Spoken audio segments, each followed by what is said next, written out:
Guys, what's going on?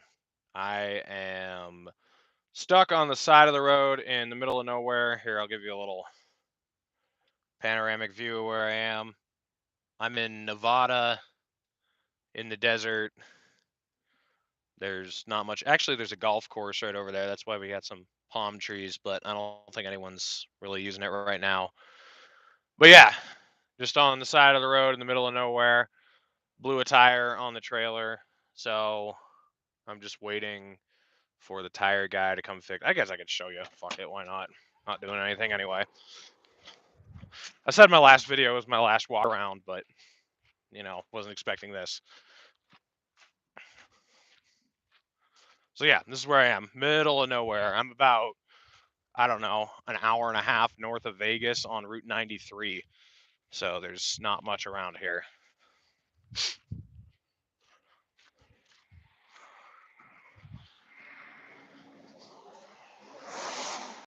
If any of you guys didn't see my last video, this is what I'm hauling.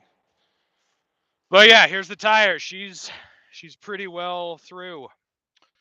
It was a retread, so just ripped right off. And as soon as that retread comes off, they're going out with a bang, Tommy. That's right. As soon as the retread came off, that thing was just toast. So that machine weighs about 120,000 pounds. And I don't carry a jack with me.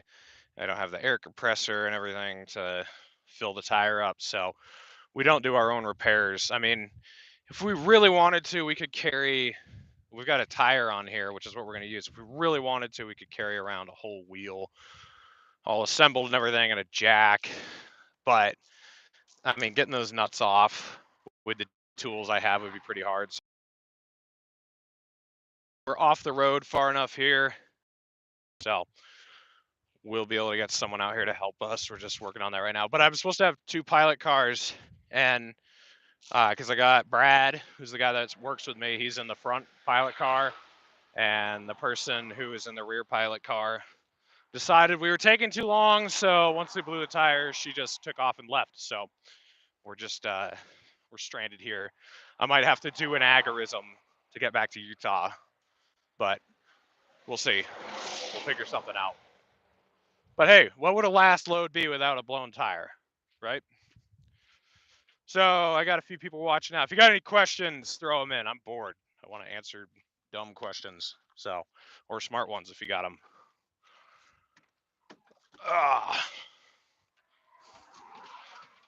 Let's see. You going to Reno? Yes, I will be in Reno. I'm going out on Wednesday with my friend David Iglesias from the Utah party. Be out there Wednesday night, and then I'm staying till we get stuff done on Sunday, and then I'm going to California for a few days. Did you blow it while driving? Yes. And as you saw, it's all the way on the back of the trailer, and this whole truck right now is about 116 feet long. So it was just kind of a muffled boom. It wasn't, I mean, any truck drivers watching this, if you blow a drive tire, and you have your window down, you can fucking hear it. It's like a cannon going off. But that thing, I had my windows up, had the AC on, and it was almost on the back, so I didn't even really feel it. Just kind of heard it. Let's see. Why is there an interstate in Hawaii? That is a great question. I've been on, I think there are actually 3 of them. There's H1, H2, and H3, and I think I've been on all 3 of them. But there isn't an interstate in Alaska, which would make sense because, I mean, you could have like an inter-province, I guess, because going into the Yukon or whatever. But yeah, Hawaii, I don't get it. I've never understood that. That is a great question that I don't have an answer to. What engine does your rig have? I have the X15 Cummins. It's a 610 horsepower. Interstates get federal money, I believe. Yeah, maybe it was some, maybe they could put a lower tax burden on the state or something and get away with that. I'm not sure. Let's see. Did I miss any from up higher? You okay? Oh yeah, I'm fine. I have blown a lot of tires. Um, Happens once every couple months or so. Luckily, they're the only major mechanical failures I've ever had is a tire blowing. Haven't had anything serious with the engine or anything. Um, let's see. Dan McAdams praising Ryan was dope. Yeah, that's pretty cool. If you guys didn't see the latest Four Horsemen, I had Dan McAdams as the special guest. Um, he has known Ryan for a while. Apparently, he was on ANC Report like a decade ago or something. Ryan had him on the show, but I didn't realize that they were actually, kind of good friends. They had a lot of correspondence and watched each other's stuff all the time. Um, and I actually, when I had Dan McAdams on my show the first time, I got a hold of him and asked him if he'd come on, and he said, "Sure, just like let me know how we're gonna do it. Give me a date or whatever." So gave him a date, and then I sent him a link to my channel just so he could check it out. And one of the featured videos on there is with Ryan, and he was like, "Oh wow, you know Ryan?" And I actually reconnected them because they had been messaging each other through Facebook and Twitter, and then you know Dan got banned off of Twitter, I think in 2019, and then Ryan got banned off of Facebook last year. So then after that, they had no way of connecting. So I gave them the email and Skype and everything, and they got talking to each other again and came on the show. So that was really cool. My audio is a little fucked up in that, but go check it out. You guys are not. You guys are used to. You guys are used to all the technical difficulties that I'm having, which should be coming to an end more or less. So I'm moving back to New Hampshire in a few weeks, and I'm not going to be working until November. I'm going to take some time off, and then I'm going to get a part-time job driving truck, but I'll have time to actually schedule my interviews and be in a place with good internet service all the time. And I also might be working on an actual physical studio location with the Jackman brothers. So if anyone's in New Hampshire, we could actually have them come to the studio, do an in-person interview. So um yeah, things are going to be looking up in the podcast world. Nice glasses. Thank you. Thank you. Let's see. So you're not pulling up to Reno in a truck? Nope. Tomorrow, as long as I get a tire guy out here, once I deliver this back to Salt Lake City tomorrow, that's it. I'm done with this job. And it's been great. I've really loved this job. This is the first job I've ever had that I've really loved. I mean, there's been maybe 2 or 3 days that I didn't like out of this job. I love going to work, love driving, but the 70 hours a week, 50, 60, 70 hours a week, trying to organize podcasts, trying to go to events. My boss has been very flexible and willing to work with me, but I almost feel bad working for him because we're such a small company, and he kind of relies on everybody to be able to work all the time. So that mixed with the Free State Project really taking off in New Hampshire, and my family being in New Hampshire and everything, all those things combined have made me decide that this has been a good 2 year stretch, but it's going to come to an end, and life has new things in store for me. Let's see here. Uh, is your Twitter account verified? It is not. Um, my brother was an over the road truck driver. A lot of fast food. Yeah, so I have had to be really careful about that. I think I still weigh about this. I weighed like 220 when I started this job, and I think I still weigh somewhere in that vicinity. I just do like almost no fried food. Try to only eat, grilled meat, like no fried chicken. Um, Try to stay away from pizza, stuff like that. I try to eat at diners where you can get like actual food. But if I am stuck at a gas station, I'll try to get like a cold sub or something like that. And then I try to walk as much as I can, like park the truck in the far area of the truck stop. So you have to walk all the way across the parking lot or whatever. But yeah, it's easy to gain weight in this job for sure. In Reno, you're allowed to kill a man just to watch him die. This is the best argument for doing LP stuff. That's true. That's what Johnny Cash has said at least. Although you end up in Folsom Prison if you do that. So you got to be careful. Um, every time you hear that whistle blowing, you'll hang your head and cry if you do that. So there's a trade-off. Are you driving equipment around Ukraine for the Azov Battalion, Reed? I'm not. I am above that. I'm actually moving bulldozers around the West Bank for the IDF because, I want to do something worthwhile with my time.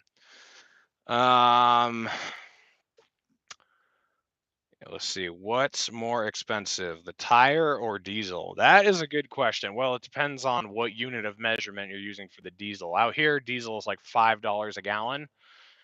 Uh, I don't know what one of those tires is going for now. They used to go for around $400 or something like that, but I don't know.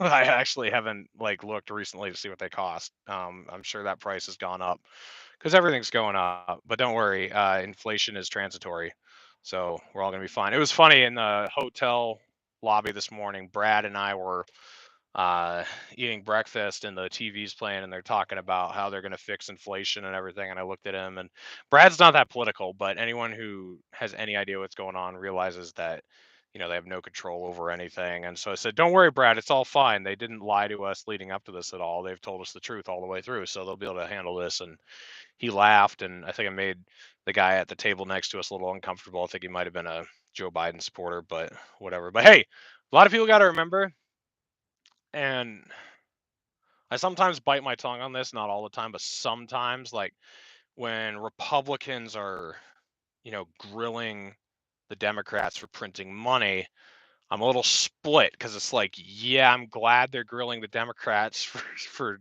printing off so much money, but still a majority of this inflation that we're dealing with is because of money that was printed off during the Trump administration.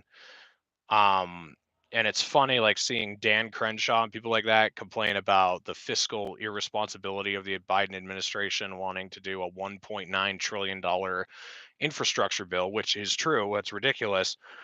But you voted for a $2.7 trillion bill and a $2.4 trillion bill in the same year. And one of them you didn't have any time to read, and the other one I'm sure you didn't read.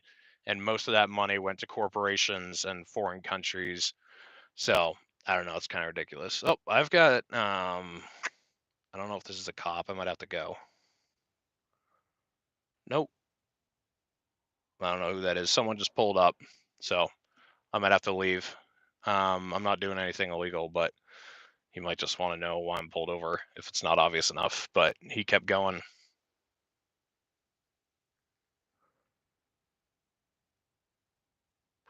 Anyways, yeah. So I like that the Democrats are getting grilled for their money printing, but let's be real. Like, I've made the joke that we've actually ended up with a more fiscally conservative government with Biden in charge, because when the Republicans can sort of split the vote when there's a Democrat president, they act more fiscally conservative.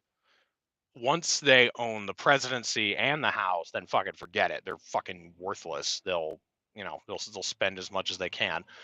But when a Democrat's in charge and the Republicans are under them, they tend to act a little bit better.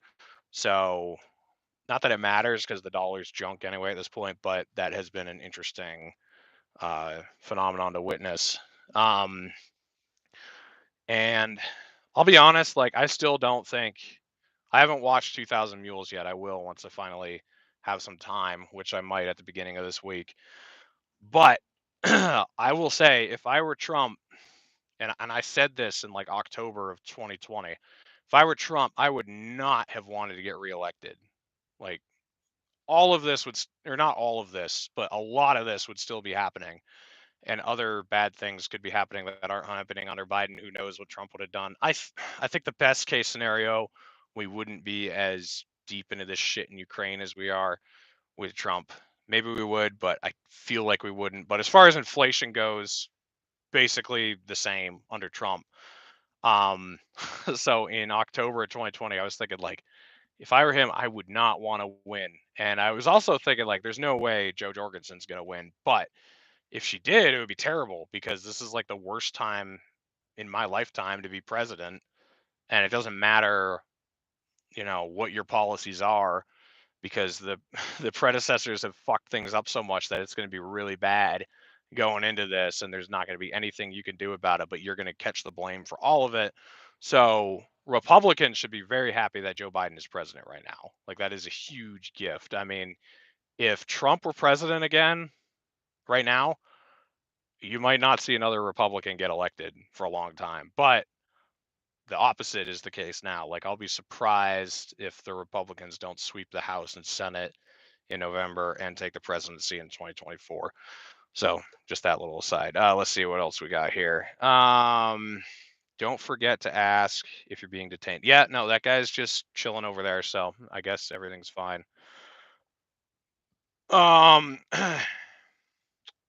What is the job plan in New Hampshire? So I'm gonna be there in the middle of June, and then I'm going with my parents up to Maine for a week just to chill out with them. We've got a vacation place up there that our family owns. Then I'm going to Pork Fest, and then in July I'm moving in with Phil Labonte, and I'm actually going to take a few months off. I'm not going to go back to work until after Election Day, and I'll be working on Jeremy Kaufman's campaign in the meantime. If you guys don't know who Jeremy Kaufman is, go look him up. Just type into YouTube "War is Gay" Jeremy Kaufman and "Lizard Person" Jeremy Kaufman. You'll find out everything you need to know about him. He's been on my show twice. He's going to be a Four Horsemen guest in the future. He's running for U.S. Senate in New Hampshire. Check him out. Let's see. We got a super chat here. If you want the best bits of that Horse Donkey Offspring movie, but don't have the time, there's a 10-minute super cut on Epistemology Locals, open free to all, also posted on Odyssey. All right. Well, I think I'll have time to watch the whole thing, and I might as well. Politics are fickle. I remember when the Republicans were never going to win again after 08. Yeah, exactly. I fell for this a little bit after, like, I honestly thought the Republicans were kind of toast after 2020, because it was like, I did think that, um, it was advantageous that you had a Democrat president during this time. But I guess I just underestimated how fucking horrible the Democrats were going to be, because I thought they were, not that they were more virtuous, but that they were a little bit smarter. It's like, okay, the Republican Party's imploding. You're kind of having like the populist MAGA movement and the old guard conservative traditionalist movement clash, and you can really capitalize on this. And if you guys like legalize marijuana, raise the minimum wage to $15 an hour, do some of the red meat thing that like the progressive Democrats want you to do, maybe you won't completely lose them. But they fucked it up so bad. So instead of like going for the extremely popular positions, which I still disagree with, but they're popular positions. I agree with legalizing marijuana, but not with like raising the $15 minimum wage or whatever.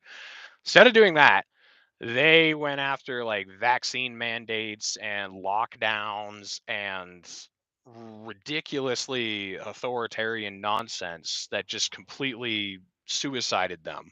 I'm amazed, because the Republicans were really imploding right after the election in 2020, and the Democrats just fucked it up so bad. So I think that's the last time I make any sort of prediction about a party falling apart.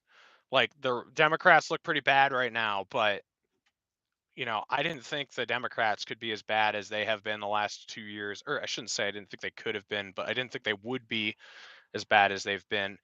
So who knows? Maybe the Republicans will be really, really bad the next 2 years. I don't know. So maybe I shouldn't be making guesses about that type of stuff. But either way, it's incredible. Let's see. Excellent to hear you'll be joining Kaufman's campaign. We need a ruthless troll campaign. Absolutely, absolutely. By the way, I'm gonna turn the truck on because it is fucking hot, and my phone is actually heating up, and it's probably gonna die if I don't have air conditioning blowing on it. Um, it's gonna be over 100 degrees today here where we are in Nevada. And I just came from snow in Utah on Wednesday, I think it was. It snowed, so it's a bit of a temperature difference shock to me. Let's see. What else we got? Kaufman is racist. Just kidding. Love that, bro. Yeah. Oh, by the way, so I haven't read this bill yet, but if anyone who's watching knows about it, if you could comment. I saw that Thomas Massey was the only no vote on a condemnation of anti-Semitism in the House. I'm assuming that's what it's being framed as, but it was probably something to do with BDS or something. But if anyone has any further information on that, drop a comment. Let's see. What's the story about the beginning of your show's video where you say I'm alive but I shouldn't be? Oh yeah, great question. So, I think I took the live stream down just for insurance purposes. I think that's why. Because I did a live stream like the morning after, but and I said everything that happened correctly, but I just took it off YouTube just in case for some insurance reason or whatever. But what happened was I was going to Freedom Fest, which was in uh, Rapid City, I think, right? Yeah, Rapid City, South. Was it Rapid City? I think it's Rapid City. I forget. Over near Mount Rushmore in South Dakota last year. So I live in Salt Lake City. So I was just driving up there. And at this time, Clint from Liberty Lockdown, Clint Russell, he was leaving San Diego and doing a cross country road trip, but he was going up to South Dakota from San Diego. So he went right through Salt Lake City. So he met up with me. It was the first time we actually met each other in real life. And we did a live stream that night from the computer, whatever. And then the next day we took off. And so we had separate vehicles. I had my pickup and he had his, I forget what he was driving, but he had his car because after Freedom Fest, he was going to continue east and he eventually made it to Florida. I went back to I was going to go back to Salt Lake City. So we were in Cody, Wyoming, because we went a little bit out of the way to go through Yellowstone. And it was like 10 o'clock at night and we were going through downtown Cody. And so there was a 5-lane road. So 2 lanes going one way, 2 lanes headed back the other direction. And then in the middle, there was a turn lane. So I'm in the left lane on my side, right? So the turn lane's only 1 lane over to the left from me. And so there's this kid in a Ford something, I forget what it was, but he's in the turn lane and he's going to turn left. So he's going to turn in front of me to go into McDonald's. And I see him. It's 10 o'clock at night. We've got our headlights on and I'm going right toward him, right? And then at the last second, he just rolls. He doesn't like gun it or anything because he apparently didn't see me at all. He just like lets off the brake and basically rolls right in front of me. So I didn't have time to stop or anything. And I have pictures of my pickup truck. Like he didn't even hit the front of my truck. That was how last minute it was. If you look at the cab, like the front isn't that messed up. It's like the driver's door and the driver's side. He like almost turned into the driver's side of my vehicle. It was so last minute. And anyway, we both got spun around in a 270 or something like that. And Clint was sure I was dead because I mean, it was a hard hit. I was going like 40 miles per hour or something. And I forget what type of car he had, but it was a Ford something from the 90s. So and I had a 94 Toyota pickup, and those things do not give at all. They're steel boxes. So when they hit hard. I didn't have my seatbelt on, which ended up being a good thing. When the truck stopped moving, I was in the passenger seat, like flung across the bench seat. Um, the windshield was shattered. Both of the windows were gone. And I looked over across the cab, and the driver's door was blown in like a foot. And from the clutch pedal on the truck backward, the floor was just gone.